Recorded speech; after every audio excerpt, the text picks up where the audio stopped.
If all AI is putting my Google search on steroids, then fine. I'm okay with that, okay?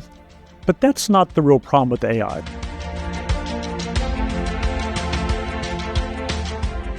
Well, grunt and strain. It's part of a unique illustration, but it'll make sense in a moment. So I know we've all heard about the danger of AI. So will it lead to the destruction of mankind, or will it lead to untold blessings? Well, no one really knows. But aside from controlling the outcome, what we can control is how we teach ourselves and our students to interact with AI and the world at large. Well, today, Dr. Robert Spinney is going to talk about the way he teaches at Patrick Henry College. In his view, AI can be a useful tool, but only if the user, along with having a biblical worldview, has spent the time, energy, and effort to build their brains. Now, that effort is the grunt and strain. So here is Dr. Spinney discussing the need for intellectual rigor in an AI world. If all AI is putting my Google search on steroids, then fine. I'm okay with that, okay? But that's not the real problem with AI. The real problem with AI, especially from my perspective as a teacher, is when students offload their learning to a computer.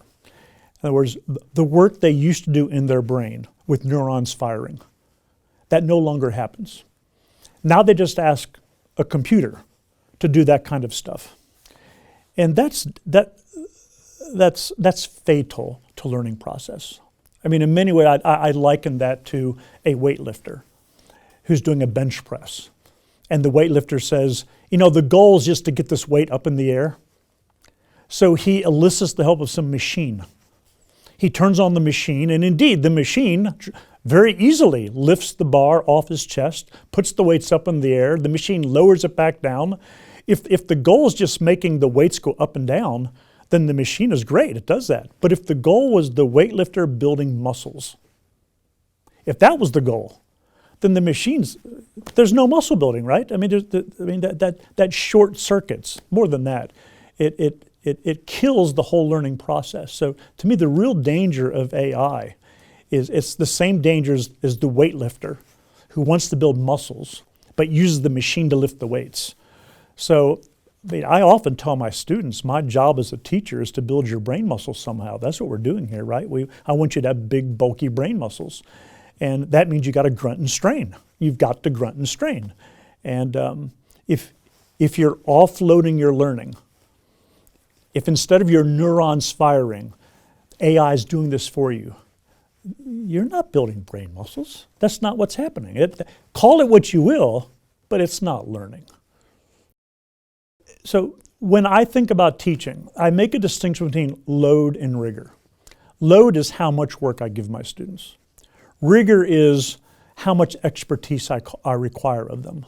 I think often in all kinds of teaching settings, I think the temptation is to increase someone's load and to think you're actually being more rigorous. Not necessarily. You can just give people lots and lots of busy work, and that's not the point. So I'm very careful to manage my students' load. I'd rather give them a lesser load, but expect more rigor, expect more expertise.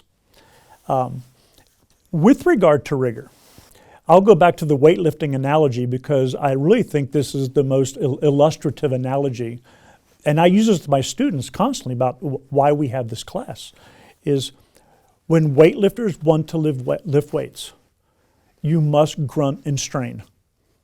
It's hard. That's why there aren't many weightlifters. If weightlifting means you take a very, very light weight, it's not grunting and straining, and you can do it 75 times. You might get tired, you might burn calories, but you're not going to build muscles. Muscles come when you grunt and you strain and you sweat, and it's hard, and you got to push. And it's the same way with building brain muscles. If I want my students to build brain muscles, I got to get them to grunt and to strain and to push. And yes, it's hard. It is. But that's what makes it work, right? I mean, that's what builds the brain muscles. So there's no value in me being rigorous just for the sake of being rigorous. Rigor is a means to the end of muscle formation, right? So I hope my history classes are rigorous because I want my students to grunt and strain, and I want them to build brain muscles. Christians are more effective servants of Christ if they're better thinkers. So you don't have to be an A-plus thinker to be a faithful servant of Christ. But if you are an A-plus thinker, I think you're an extraordinarily useful servant of the Lord Jesus Christ. So I often tell my students, look, you're in my history class, and let's be honest, you do not have to know about the Chester Arthur presidency to be a fruitful disciple of Jesus Christ. Okay, all right. But you do have to be a good thinker to be a fruitful disciple of Jesus Christ. That's why we're studying Chester Arthur. Not so you can win money on Jeopardy, okay? We're studying Chester Arthur because I'm going to use his presidential administration to get you to grunt and strain and push and think things you've not thought before and try out different ideas.